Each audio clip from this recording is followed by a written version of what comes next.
మామిడికాయ పులిహోర సీజన్ అయిపోయేలోపు పక్కా ఒక్కసారైనా ట్రై చేయండి. సూపర్గా ఉంటుంది. ఒక మీడియం సైజ్ మామిడికాయని సన్నగా తురుముకొని అలా పక్కన ఉంచండి.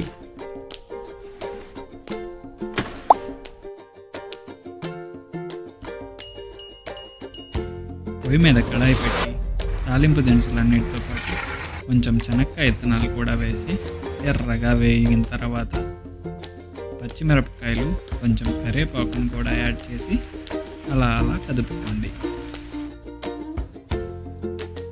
ఆరబెట్టిన అన్నంలో రుచికి సరిపడినంత ఉప్పు, చిటికెడు పసుపు, ఎర్రగా వేయించి ఉంచుకున్న తాలింపును కూడా వేసి మంచిగా కలుపుకోండి.